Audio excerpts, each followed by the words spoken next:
தேவன் தைரியம் உள்ளவர்களின் தேவன். எப்ப தேவன் உன் கண்ணுக்கு தெரிவார் தெரியுமா? நீ வாழ்க்கையில துணிச்சலா தைரியமா சில முடிவுகளை எடுக்கும் பொழுதுதான் கர்த்தர் முன்னாடி தோன்றும். திருவாசன தந்தையில நெருங்கி சேருகிற தைரியம் எதனாலே உண்டானது என்றால், தேவன் அன்பானவர் என்பதை சிங்காசனத்தை விட்டு இறங்கி சிலுவைக்கு வந்து மரித்து, மகனே நீ கிட்ட வா, நான் உன் மேல அவ்வளவு அன்பா இருக்கிறேன் அப்படின்னு ஆண்டவர் அந்த வழியை திறந்து காண்பித்ததுனால அவருக்கு என்ன கெப்பாசிட்டி இருக்கு, உன்னை கொண்டு அவரால் என்ன செய்ய முடியும் அப்படின்றத வச்சுதான் தேவன் உன்னை பார்க்கிறாரு. ஆண்டவர் சொல்றாரு ஏசாயா 55:11 வசனத்துல, நான் என் வார்த்தையை அனுப்பினா, என் வார்த்தையை நான் பூமிக்கு அனுப்பினா. அவர் சொல்றாரு, அதை எதோட கம்பேர் பண்றாருன்னா, படிங்க ஏசாயா 55. அப்படியே என் வாயிலிருந்து புறப்படும் ஒவ்வொரு வசனம் இருக்கும். அப்படியே, அந்த அப்படியேன்றதுக்கு முன்னாடி போயிடுமா, 10வது வசனம் படிங்க. மாரியும் உறைந்த மழையும் வானத்திலிருந்து இறங்கி. எல்லாரும் மழையை பார்த்திருக்கீங்களா? மழையை பார்த்திருக்கோமா? மழை எதுக்கு வருது? மழை இங்க வந்து இந்த பூமியை நினைச்சு, இந்த பூமியில நாம சாப்பிட்றதுக்கான ஆகாரத்தை எல்லாம் விளைவிச்சுட்டு, அதுக்கு பிறகு அந்த தண்ணி என்ன பண்ணுது, எங்கேயோ போய் ஆறுகள்ல ஏரிகள்ல கடல்ல போய் விழுந்து அங்கிருந்து ஆவியாகி மறுபடியும் என்ன பண்ணுது, மேகங்களுக்கு போயிருது. அப்ப மழை வந்து இந்த பூமியில பயிரை முளைப்பிச்சுட்டு அது தன்னுடைய மேகங்களுக்கு போயிருது. அப்ப ஒரு மழை இந்த பூமியின் மேல பெய்வதற்கு ஒரு நோக்கம் இருக்கிறது போல, அப்படியே எப்படியோ அங்க பாருங்க, அந்த வார்த்தை எப்படி இருக்கு, விதைக்கிறவனுக்கு விதையையும் புசிக்கிறவனுக்கு ஆகாரத்தையும் கொடுக்கிறது எப்படியோ அப்படியே. அப்படியே என் வாயிலிருந்து அப்படியே என் வாயிலிருந்து புறப்படுகிற, எல்லாரும் சொல்லுங்க, அவர் வாயிலிருந்து புறப்படுகிற, அவர் வாயிலிருந்து புறப்படுகிற வார்த்தையும் இந்த பூமிக்கு வந்து வசனமும் இருக்கும். அது வெறுமையாய் என்னிடத்தில் அது வெறுமையாய் திரும்பாமல், சொல்லுங்க, அது வெறுமையாய் திரும்பாமல். இந்த வார்த்தை ஆவியானவரிடத்திலிருந்து புறப்பட்டு வந்துருச்சுன்னா அது திரும்ப வெறுமையாய் அவரிடத்துக்கு திரும்பாமல், அது நான் விரும்புகிறதை செய்து நான் அனுப்பின காரியமாகும்படி வாய்க்கும். கவனிங்க, அவர் வார்த்தை அவர் விரும்புகிறதை செய்யும். பிரைஸ் காட், ஆமென். கொஞ்ச நேரத்துக்கு முன்னாடி சொன்னேன், உங்க வார்த்தை நீங்க விரும்புற இடத்துக்கு கொண்டு போய் சேர்க்கும். அவர் வார்த்தை அவர் விரும்பினதை செய்யும். உங்க வார்த்தை உங்க விருப்பத்தை நிறைவேற்றும். பிரைஸ் காட், ஆமென். ஆமா, நான் விரும்புகிற காரியமாகும்படி அது செய்யும். அப்ப என் வார்த்தை என் விருப்பப்படி செய்யும் அப்படின்னு அங்க சொல்றார். அருமையான கர்த்தருடைய பிள்ளைகளே, நான் உங்களுக்கு சொல்லுகிறேன், இந்த வார்த்தைக்கு சிருஷ்டிக்கக்கூடிய வல்லமை இருக்கிறது. தேவன் என்ன பண்றார்னா சிருஷ்டிக்கிறார், அதை ஆக கடவுதுன்னாரு. கவனிங்க, இது இன்னும் கொஞ்சம் ஒரு விஷயத்த சொல்றேன், அப்புறம் இன்னொன்னு சொல்லிட்டு நான் முடிச்சிடறேன். ஒன்று, இந்த டைம் இருக்கு பாருங்க, இந்த டியூரேஷன், இந்த கால அளவு. தேவனை எல்லாம் சிருஷ்டிக்கிறதுக்கு எவ்வளோ காலம் இருக்கு, எவ்வளோ காலம் வேணா இருக்கட்டும். நம்ம ஆளுங்க சொல்ற மாதிரி, அறிவியலாளர்கள் சொல்ற மாதிரி எத்தனை மில்லியன் வருஷம் வேணா இருக்கட்டும், அது பிரச்சனையே கிடையாது. ஆனால் ஆனது எதனால ஆச்சுன்னா தேவன் சொல்லி தான் ஆச்சுன்னு நாம சொல்றோம். அவர் உண்டாக கடவுதுன்னு சொன்னாரு, அது அப்படியே ஆயிடுச்சு. ஏன்னா இவன் என்ன நினைக்கிறான்னா, அவைகள்லாம் 7 நாளில் கர்த்தர் உண்டாக்குனார்னோடனே இந்த 7 நாளையும் அவன் பிடிச்சிட்டு இருக்கிறான். அவர் 7 நாள்லையும் உருவாக்க வல்லவர். அவருக்கு ஒரு நாள் 1000 வருஷம் போல இருக்குதுன்னா 1000 ஆண்டுகளில் உருவாக்க வல்லவர், 1,00,000 ஆண்டுகளில் உருவாக்க வல்லவர். அது எங்களுக்கு பிரச்சனை இல்லை, தேவன் தான் உருவாக்கினார் என்பதுதான் எங்களோட வாதம். ரைட். இப்போ பாருங்க, இப்போ என்னன்னா தேவன் அவர் சொல்லியபடியே ஆயிற்று அப்படின்னா, இந்த 11வது வசனத்தை நீங்க பார்த்தீங்கன்னா, 11வது வசனத்துல அப்பொழுது தேவன், பாருங்க, நான் வாசிக்க வேண்டாமா, அங்க என்ன இருக்குன்னா, அங்க இந்த புல் பூண்டுகள் செடிகள் மரங்கள் இவைகளெல்லாம் உருவாக்குறதுக்கு தேவன் என்ன பண்றாருன்னா சொல்றாரு. இருக்கா? 11வது வசனத்துல இருக்கு. அப்ப அவைகள் அவர் சொல்றாரு அப்படியே ஆயிற்றுன்னு இருக்கும். அங்க அப்படியே ஆயிற்றுன்னு இருக்கும். இதை நான் உங்களுக்கு அப்புறம் நான் எக்ஸ்பிளைன் பண்றேன். சொன்னபடியே ஆயிற்றுன்னு இருக்கும். ஆனா 2ஆம் அதிகாரம் 5வது வசனத்துக்கு வந்தீங்கன்னா அங்க என்ன இருக்கும்னா, புல் பூண்டுகள்லாம் இன்னும் முளைக்கல அப்படின்னு இருக்கும். இங்க ஆயிற்றுன்னு இருக்கும், இங்க இன்னும் முளைக்கலன்னு இருக்கும். அதாவது இந்த அந்த ப்ராசஸிங் டைமை பற்றி இங்க சொல்றாரு, எக்ஸ்பிளைன் பண்றாரு. அவர் சொன்னாரு அது ஆயிற்று. அது ஆயிற்றுன்றது எங்க ஆயிற்று தெரியுமா? பாருங்க, அவர் சொல்லும் போதே அவருக்கு தெரியும் அது ஆகும்னு. அவர் பேசும்போதே அவருக்கு தெரியும் இது ஆகும்னு. அதனால அவர் சொல்றாரு அது சொன்னபடி ஆயிடுச்சு, முண்டிடுச்சு அதுன்றாரு. ஆனா உடனே அது நடந்துச்சானா நடக்கல. அது நடக்கிறதுக்கு கொஞ்சம் காலத்தை அது எடுத்துக்கொள்ளுது. எப்ப? ஏன்னா நிலத்தை பண்படுத்த மனுஷன் இல்லை, மழை இல்லை. மழை வந்து நிலத்தை பண்படுத்தின பிறகுதான் சகல விதமான செடிகளும் இந்த பூமியில் என்ன ஆகும்னா உருவாகும். தேவன் அதற்காக சில காலத்தை வைத்திருக்கிறார். அப்படியானால் தேவன் சொன்னாரு, அது அப்படியே ஆயிற்று. ஆமென் சொல்லுங்க பார்க்கலாம். முதல்ல நீங்க சொல்லும் போதே அது ஆயிற்றுன்ற எண்ணம் உங்களுக்கு வரணும். இது நடக்கும்னு உங்களுக்கு தெரிஞ்சு பேசணும். நடக்காதுன்னு நினைச்சீங்கன்னே பேசக்கூடாது. அதுக்கெல்லாம் வருவோம். இப்ப தேவன் என்ன பண்றாருன்னா, தேவன் சகலத்தையும் வார்த்தையினால் சிருஷ்டிக்கிறார். ஆமென் சொல்லுங்க பார்க்கலாம். சத்தமா சொல்லுங்க. வார்த்தையினால் சிருஷ்டிக்கிறார். ஆமா, அவர் என்ன சொன்னாரோ அது அப்படியே ஆயிற்று. சங்கீதம் 33:9 வாசிங்க. சங்கீதம் 33:9. அவர் சொல்ல ஆகும், அவர் கட்டளையிட நிற்கும். அவர் சொல்ல ஆகும், அவர் கட்டளையிட நிற்கும். கவனிங்க, அவர் இங்க ஆதியாகமம் 1:7 பார்த்தோம் இல்லையா? அது அப்படியே ஆயிற்று. எல்லாரும் சொல்லுங்க, அப்படியே ஆயிற்று. சொன்ன மாதிரியே ஆயிற்று. அதுல இருந்து கொஞ்சம் கூட வலது இடது பக்கத்துக்கு மாறல. அவர் என்ன நினைச்சாரு? பூமிய கொஞ்சம் சதுரமா படைக்க நினைச்சாரு. செவ்வகமா மாறிடுச்சா? கொஞ்சம் முக்கோண ஷேப்ல உருவாக்க நினைச்சாரு.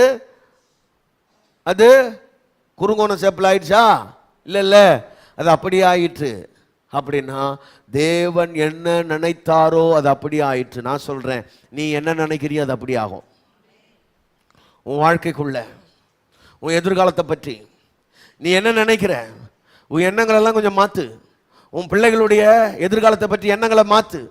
உன் வாழ்க்கையை பற்றி, உன் கணவரை பற்றிய எண்ணங்களை மாத்து.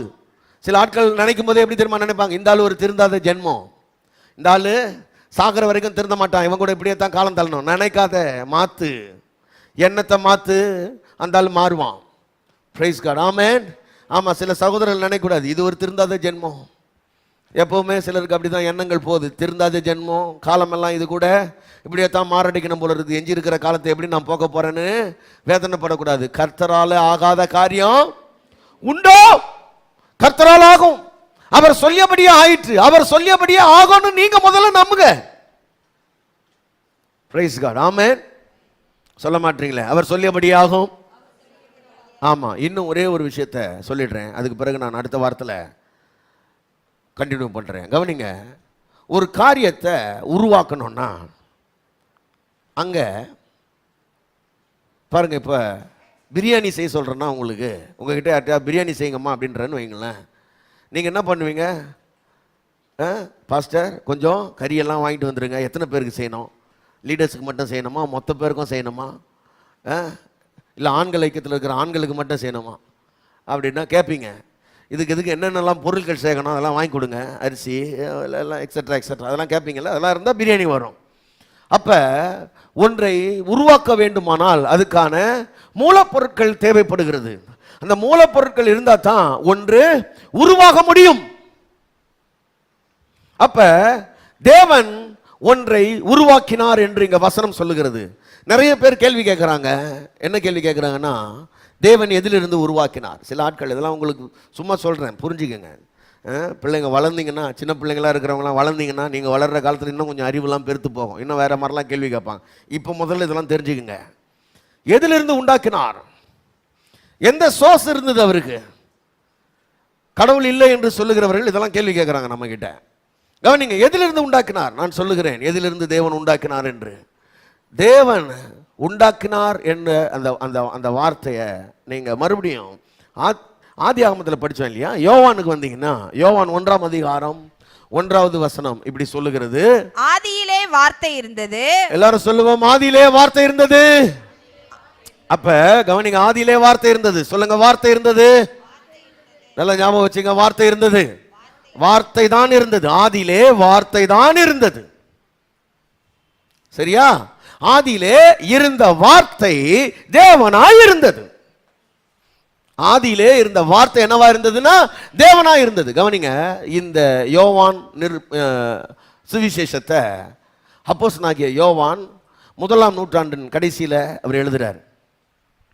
அவர் ஏன் எழுதுறார்? இந்த சுவிசேஷம் ஏன் எழுதப்பட்டது என்றால், இந்த சுவிசேஷம் எழுதப்படுவதற்கான மிக முக்கியமான காரணத்தை நீங்கள் தெரிந்து கொள்ள வேண்டும்.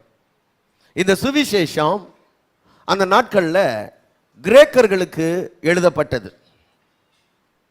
கிரேக்கர்கள் என்று சொல்லக்கூடியவர்கள் அந்த நாட்களில் இருந்த மிகப்பெரிய அறிவாளிகள், மிகப்பெரிய ஞானிகள், மிகப்பெரிய தத்துவவாதிகள். அவங்க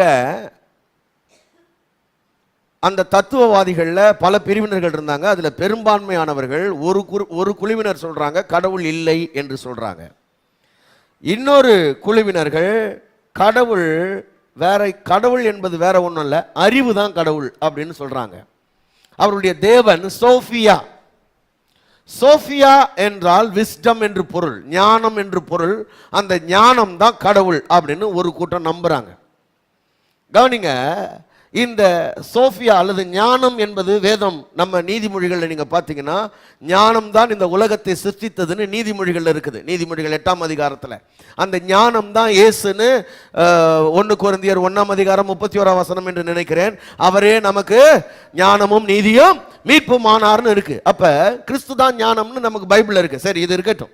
இப்ப இந்த கிரேக்கர்கள் மத்தியில் இப்படிப்பட்ட 2 பெரும் பிரிவினர் இருக்கிறாங்க. ஒருத்தர் கடவுள் இல்லவே இல்லை அப்படின்னு சொல்றவங்க, இன்னொருத்தர் கடவுள் இருக்கிறாரு, அது ஞானம் தான் கடவுள்னு நம்புறவங்க. இந்த ஞானம் தான் கடவுள் அப்படின்னு நம்புறவங்க அவங்க என்ன பண்றாங்கன்னா எல்லாத்தையுமே ஆராய்ச்சி பண்ணி தான் ஒரு காரியத்தை எடுத்துக்கொள்ளக்கூடியவங்க. அதுல ஒரு குழுவினர் என்ன பண்றாங்கன்னா இயேசு கிறிஸ்துவை ஏற்றுக்கொள்றதுக்கு அவங்களுக்கு விருப்பம். ஆனா இயேசு கிறிஸ்துவோட ஒரு தத்துவம், அதாவது இங்க கிறிஸ்டியன் ஐடியாலஜி ஒன்று அவங்களோட கிரேக்க தத்துவத்துக்கு மாறா இருக்குது. அது என்னன்னா இந்த கிரேக்கர்கள் எப்பவுமே கடவுள் மனிதனோட தொடர்பு கொள்ளவே முடியாது. கடவுள் மனிதனிடத்திலிருந்து ரொம்ப தூரமா விலகி இருக்கிறவர். மனுஷங்களோட வந்து அவர் பேசுறது, மனுஷங்களோட உறவாடுறது, மனுஷ சரீரத்தில் வர்றதெல்லாம் வாய்ப்பே கிடையாது. ஏன் அப்படின்னா மனிதன் அப்படின்னாலே அவன் குறைவுள்ளவன். மனுஷன்னாலே யார் அவன்? குறைவுள்ளவன். மனுஷன்னாலே பாவி, மனுஷன்னாலே தவறக்கூடியவன், மனுஷன்னாலே அசுத்தமானவன். அப்படிப்பட்ட அசுத்தமான ஒரு பாடிக்குள்ள மகா பரிசுத்தம் உள்ள தெய்வம் என்ன பண்ண மாட்டார்னா வரமாட்டாரு அப்படின்னு சொல்லிட்டு அவங்க என்ன பண்ணிட்டாங்க அப்படின்னா இந்த 1ஆம் நூற்றாண்டுல ஒரு குரூப் இயேசு கிறிஸ்துவை தெய்வமா ஏற்றுக்கிட்டாங்க. ஆனா அவர் வந்து சிலுவையில மரிச்சாருன்னு சொல்றாங்க பாருங்க. அவர் சரீரத்துல மரிச்சாரு, சரீரத்துல உயிர் தெழுந்தாரு அப்படின்றதெல்லாம் அவங்க என்ன பண்ணலன்னா ஏற்றுக்கொள்ளல. இல்ல நீங்க அதெல்லாம் அவர் ஆவியில நடந்திருக்கும், நீங்க இமேஜின் பண்ணிக்கிட்டீங்க. அப்படி சரீரத்துல இருந்த மாதிரி என்ன பண்ணிட்டீங்க, நீங்க என்ன சொல்லிட்டாங்க, உங்களுக்கு எல்லாம் ஜமாயுன்ட்டாங்க. புரியலையா? நீங்க எல்லாம் என்ன பண்ணிட்டீங்க, கற்பனையிலேயே வாழ்ந்துட்டீங்க. அந்த மாதிரி அப்படியே நினைச்சுக்கிட்டே காலம் கழிச்சிட்டீங்க. கடவுள் நம்ம கூட இருக்கிற மாதிரியே நீங்க நினைச்சுக்கிட்டே உங்க நினைப்புலயே வாழ்ந்துட்டீங்களே தவிர உண்மையாலுமே கடவுள் என்ன பண்ணலன்னா மனுஷ அவதாரம் எடுத்துலாம் வரல அப்படின்னு சொல்லிட்டு ஒரு கிறிஸ்தவத்திலேயே இந்த 1ஆம் நூற்றாண்டுல ஒரு குரூப் இப்படி ஞான கொள்கைக்காரர்கள்னு நாஸ்டிசம்னு ஒரு குரூப் என்ன பண்ணிடுச்சுன்னா பிரிஞ்சிடுச்சு. அவங்க கிறிஸ்தவர்கள்னு சொல்லிக்கிறாங்க. ஆனா இயேசு கிறிஸ்து மாம்சத்துல வந்ததை என்ன பண்ண முடியலன்னா அவங்களால ஏற்றுக்கொள்ள முடியல. கிறிஸ்துவனுடைய கோட்பாடுகள், கொள்கைகள், அன்பு, அறம் அதெல்லாம் ஓகே, அதெல்லாம் நாங்க எடுத்துக்கிறோம், அதெல்லாம் எங்களுக்கு பிடிச்சிருக்குது. ஆனா இங்க வந்தாரு, சிலுவையில மரிச்சாருன்றதை நாங்க என்ன பண்ண மாட்டோம்னா ஏற்றுக்கொள்ள மாட்டோம் அப்படின்னு அவங்க சொல்றாங்க. அப்படி அந்த ஒரு குரூப் நாஸ்டிசம் உருவாகி அது ரொம்ப வேகமா 1ஆம் நூற்றாண்டுல பரவிக்கிட்டு இருக்கிறதான நாட்கள்ல என்ன பண்றாருன்னா இந்த யோவான் இதை எழுதுறாரு. ஆதியிலே வார்த்தை இருந்தது. நல்லா கவனிங்க, வார்த்தைன்ற அந்த வார்த்தைன்னு தமிழ்ல நீங்க போட்டிருக்குது இல்லையா, அந்த வார்த்தை என்ற அந்த பொருளுக்கு கிரேக்க மொழியில லோகோஸ் என்று பேர். கிரேக்க மொழியில் என்ன சொல்லுவாங்கன்னா என்ன சொல்லுவாங்க, ஆமா அம்மாங்கெல்லாம் கவனிக்கிறீங்களா, என்ன போட்டிருக்குது, ஏதோ லோகேஸ்ன்னு போட்டுக்குதுன்னு நினைச்ச கூடாது. லோகேஸ் இல்லை, லோகோஸ். இந்த லோகோஸ் அப்படின்ற அந்த வேர்டை யாரு முதல்ல சொல்றாங்க அப்படின்னா நீங்க கிமு 560 ஒரு எபேசுல இருந்து இந்த இந்த கிரேக்க தத்துவங்கள் கிட்டத்தட்ட இயேசு கிறிஸ்துக்கு முன்னாடி இருந்த ரொம்ப பிரபலம். சரிங்களா? கிமு 2500 ஆண்டுகளுக்கு முன்னாடியே ரொம்ப பிரபலம். கிமு 560 எபேசுல இருக்கிற ஒரு தத்துவ ஞானி, அவரோட பேரு ஹெராக்லிட்டஸ். இந்த ஹெராக்லிட்டஸ் அப்படின்னு சொல்றவர், இவர் என்ன பண்றாருன்னா இதை ரிசர்ச் பண்ணி இதுல இருந்து ஒரு விஷயத்தை சொல்றாரு. இந்த லோகோஸ் அப்படின்ற அந்த வேர்டை அவர் தான் இன்ட்ரடியூஸ் பண்றாரு. என்னன்னு சொல்றாரு, இந்த உலகத்துல எல்லாவற்றுக்கும்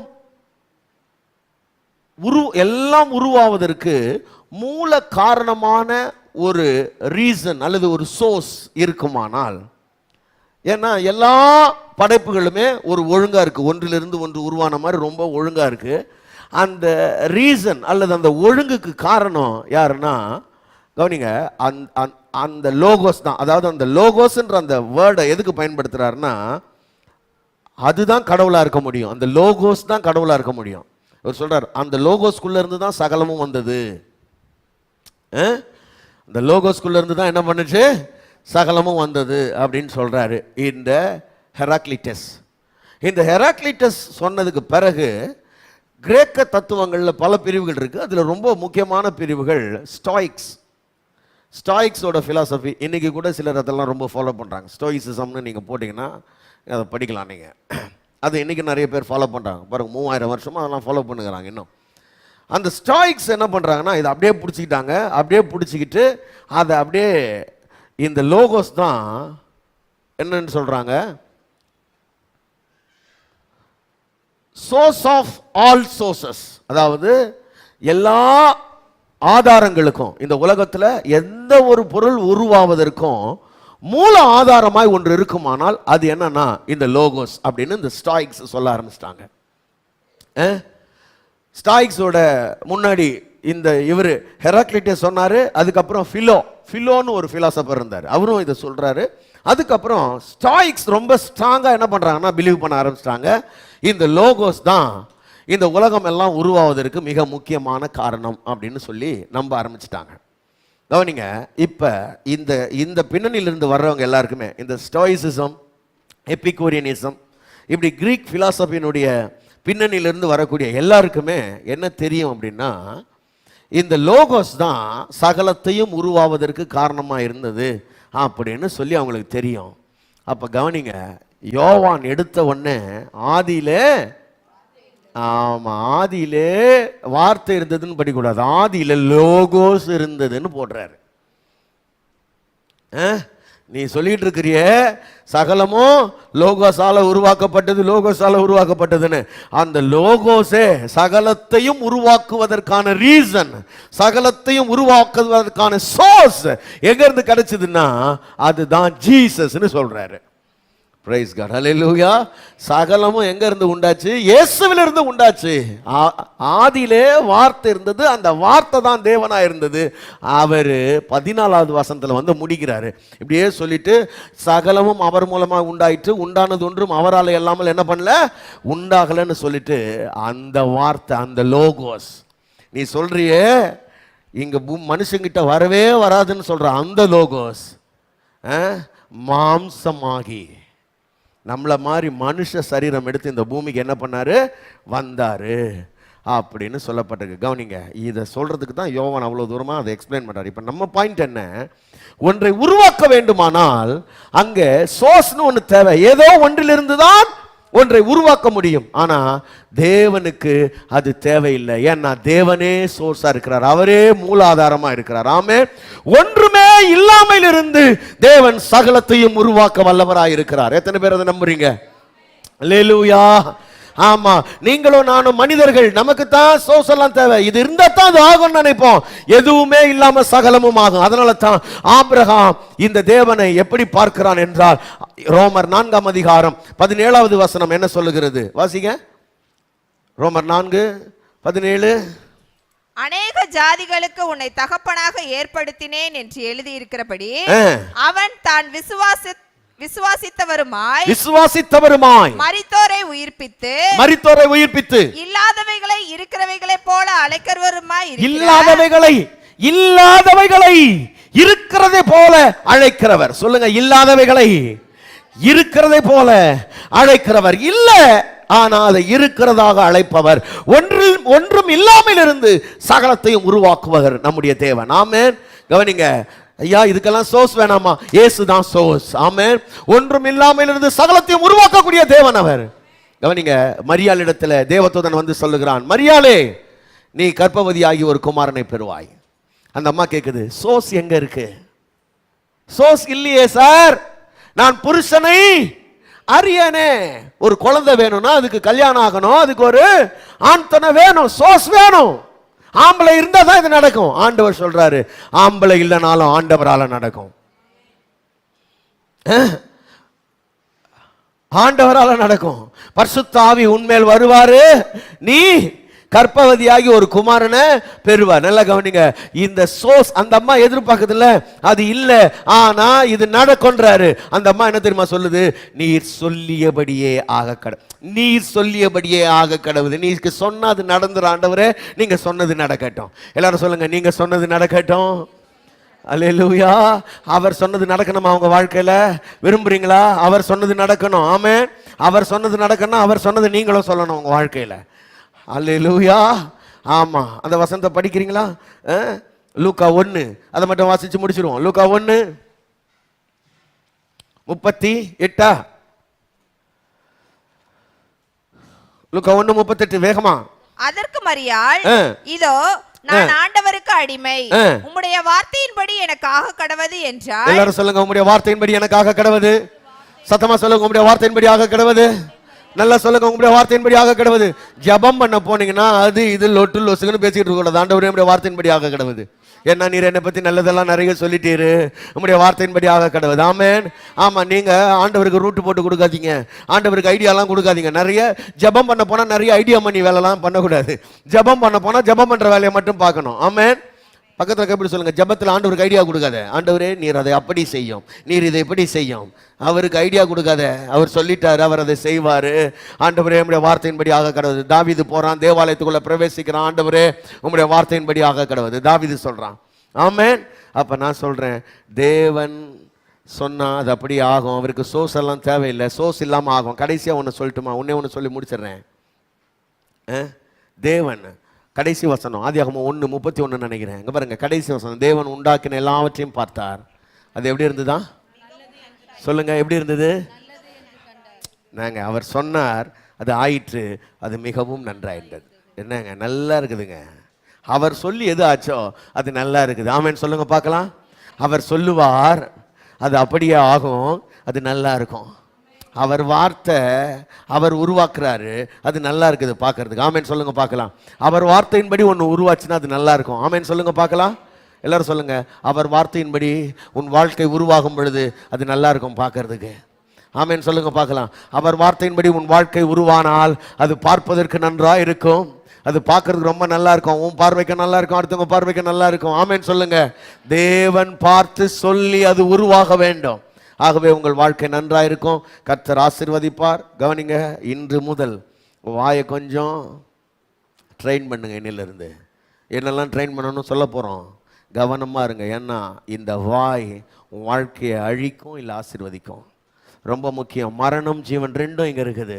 கவனமாக இருங்க. கர்த்தர் நம்மை ஆசீர்வதிப்பார். எல்லாரும் எழுந்து நிற்போம், தேவனை நோக்கி பார்ப்போம். ஆண்டவருடைய கரத்தில் நம்ம ஒப்பு கொடுத்து உள்ளத்தின் ஆழத்திலிருந்து பிரைஸ் தி லார்ட். எல்லாரும் ஆண்டவருடைய கரங்களை ஒப்பு கொடுத்து, ஆண்டவரே என்னுடைய வாயை நீங்க பொறுப்பெடுங்கப்பா. ஹல்லேலூயா. உமக்கு நன்றி ஆண்டவரே, உமக்கு நன்றி. எல்லாரும் உள்ளத்தின் ஆழத்திலிருந்து பிரைஸ் தி லார்ட். ஹல்லேலூயா. எல்லாரும் ஆண்டவருடைய கரங்களை ஒப்பு கொடுத்து, ஆண்டவரே என் வாயை ஆசீர்வதிங்க, என் நாவை தொடுங்க. கர்த்தர் என் நாவிலிருந்து ஜீவன் உண்டாகட்டும் ஆண்டவரே, என் நாவிலிருந்து நன்மை உண்டாகட்டும், என் நாவிலிருந்து ஆசீர்வாதம் உண்டாகட்டும் ஆண்டவரே. நான் ஜீவனை விரும்புகிறேன், நான் நன்மையை விரும்புகிறேன், நான் ஆசீர்வாதத்தை விரும்புகிறேன், நான் நல்ல நாட்களை காண வேண்டும் என்று ஆசைப்படுகிறேன். எல்லாரும் உள்ளத்தின் ஆழத்திலிருந்து நான் நல்ல நாட்களை காண வேண்டும் என்று ஆசைப்படுகிறேன் ஆண்டவரே. என் நாவை கர்த்தர் தொடுவீராக, என் நாவை கர்த்தர் தொடுங்கப்பா. ஹல்லேலூயா. எல்லாரும் உள்ளத்தின் ஆழத்திலிருந்து என் நாவை கர்த்தர் தொடுவீராக. ஆண்டவருடைய கரத்தில் ஒப்பு கொடுத்து ஸ்தோத்திரம் பண்ணுவோம். ஹல்லேலூயா. ஹல்லேலூயா, ஹல்லேலூயா. நன்றி ஆண்டவரே. கர்த்தர் என்னை ஆளுகை செய்வீராக, கர்த்தர் என்னை ஆளுகை செய்வீராக அப்பா. எல்லாரும் ஆண்டவருடைய கரங்களை ஒப்பு கொடுத்து ஹல்லேலூயா, ஹல்லேலூயா. நன்றி ஆண்டவரே, நன்றி ஆண்டவரே, நன்றி ஆண்டவரே, நன்றி ஆண்டவரே. உமக்கு ஸ்தோத்திரம். எல்லாரும் ஆண்டவருடைய கரத்தில் ஒப்பு கொடுத்து ஆண்டவருடைய கரத்தில் ஒப்பு கொடுக்கலாம். ஆண்டவரே என் நாவை தொடுங்கப்பா. ஏசாயாவினுடைய நாவை தொட்டிங்களே. பெந்தெகோஸ்தே நாளில் 120 பேருடைய நாவை தொட்டிங்களே. என் நாவை ஆவியானவருடைய ஆளுகைக்கு ஒப்பு கொடுக்கிறேன். என் நாவில பரிசுத்தாவியினுடைய அக்கினி வந்து இறங்குவதாக. என் நாவை ஆவியானவர் ஆளுகை செய்வீராக. எல்லாரும் ஆண்டவருடைய கரங்களை ஒப்பு கொடுத்து ஆவியானுடைய ஆளுகை என் நாவுக்குள்ள வரட்டும். கவனிங்க, சிலர் இங்கே அபிஷேகம் பெற்றிருப்பீங்கன்னா, நீங்கள் அந்நிய பாஷை பேசுவீங்கன்னா உங்களுக்கு சொல்கிறேன், வெறுமனே அந்நிய பாஷை மாத்திரம் இல்லை, ஆவியின் அக்கினி. ஆவியின் அக்கினி என்பது உன் வாழ்க்கையை மாற்றக்கூடிய வார்த்தைகளை பேசுறது, ஜீவனை பேசுறது, ஆசீர்வாதத்தை பேசுறது, நன்மையை பேசுறது. அக்கினி நாவை தொட்டுச்சுன்னா அதுக்கு பிறகு சாபமானது உன் வாயிலிருந்து புறப்படக்கூடாது, தீமையானது உன் நாவிலிருந்து புறப்படக்கூடாது. ஆவியின் அக்கினி உன் நாவை பரிசுத்தப்படுத்தி இருக்கும்னா நீங்கள் வெறும் அந்நிய பாஷையோட நிறுத்திட மாட்டீங்க, ஜீவனை பேசுவீங்க, நன்மையானதை பேச நீங்கள் அறிந்து கொள்ளுவீங்க. ஆண்டோடைய கரங்களை ஒப்பு கொடுத்து, ஆண்டவரே ஏசாயாவின் நாவை தொட்டது போல என் நாவை தொடுங்க ஆண்டவரே. ஹல்லேலூயா. கர்த்தர் என் நாவை பொறுப்பெடுப்பீராக, என் நாவை ஆளுகை செய்வீராக. ஆண்டவருடைய கரங்களில் என்ன ஒப்பு கொடுக்கிறேன்ப்பா. கர்த்தர் ஆளுகை செய்யுங்க. கிருபையுள்ள பிதாவே, இந்த நல்ல ஆசீர்வதிக்கப்பட்ட கால வேளைக்காய் நன்றி. வந்திருக்கிற எல்லா தேவ ஜனங்களுக்காய் ஸ்தோத்திரம். தகப்பனே, என்னோட வார்த்தைகள் எத்தனை வல்லமை உள்ளது என்பதை நீர் எங்களுக்கு சொல்லி கொடுத்திருக்கிறீர். ஆண்டவரே, உம்முடைய வார்த்தை வல்லமையுள்ளது, அதே போல எங்கள் வார்த்தைக்கும் வல்லமை இருக்கிறது என்பதை நாங்கள் புரிந்து கொள்ள, எங்களுடைய வாழ்க்கையின் ஆசீர்வாதத்திற்கும் சாபத்திற்கும் எங்களோட வார்த்தைகள் காரணமாக இருக்கிறது என்பதை உம்முடைய பரிசுத்த வேதத்திலிருந்து நாங்கள் கண்டிருக்கிறோம். கர்த்தர் எங்களோடு இடைப்படுவீராக, கர்த்தர் எங்களோடு இடைப்படுவீராக. தொடர்ந்து ஆவியானவர் இந்த வசனத்தின் ஆழங்களுக்குள்ளே எங்களை நடத்தி கொண்டு போங்க. எங்கள் நாவை தொடுங்க. உம்முடைய அக்கினி எங்கள் நாவை பிடிக்கட்டும். பரிசுத்த ஆவியானவர் எங்கள் நாவை கண்ட்ரோல் பண்ணுங்கப்பா. கர்த்தர் எங்களுக்கு கேப்டனாக இருங்க. எங்களுடைய ஆண்டவரே, இந்த பூமிக்குரிய வாழ்க்கை முழுவதும் நீர் எங்களை ஆளுகை செய்து நடத்த வேண்டும் என்று சொல்லி நான் ஜெபிக்கிறேன். நன்மை நாளும் கிருபை நாளும் முடிசூட்டுங்க. நீர் பார்க்கிறீர், நீர் பேசுகிறீர், அது நல்லது என்று காண்கிறீர். எங்களுக்கு எது நல்லது என்று நீர் காண்கிறீரோ ஆண்டவரே, நீர் பேசியவைகளை நாங்களும் பேச, நீர் பேசியபடி அது எங்களுக்கு உண்டாக கர்த்தர் அனுகிரகம் பண்ணும்படியாக நாங்கள் ஜெபிக்கிறோம். தொடர்ந்து ஆண்டவரே, உடைய பிள்ளைகளை பொறுப்பெடுத்துக் கொள்ளுங்க.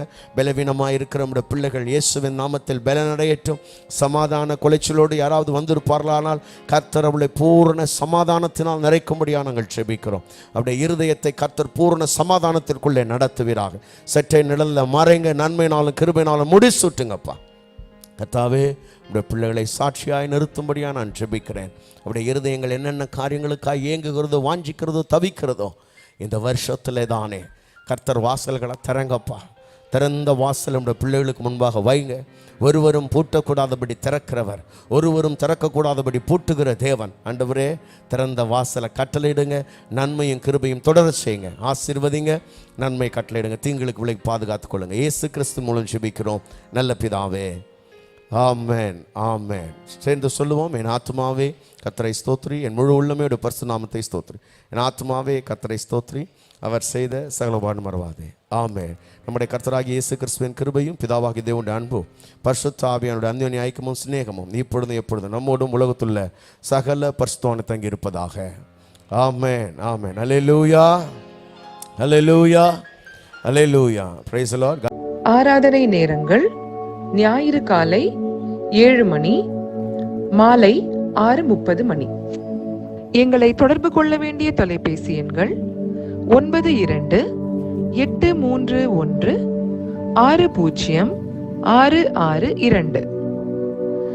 98-406-7235. எங்களை தொடர்பு கொள்ள வேண்டிய முகவரி: அகாபே சபை, எண் 189, EH ரோட், கொருக்குப்பேட்டை, சென்னை 6,21,000.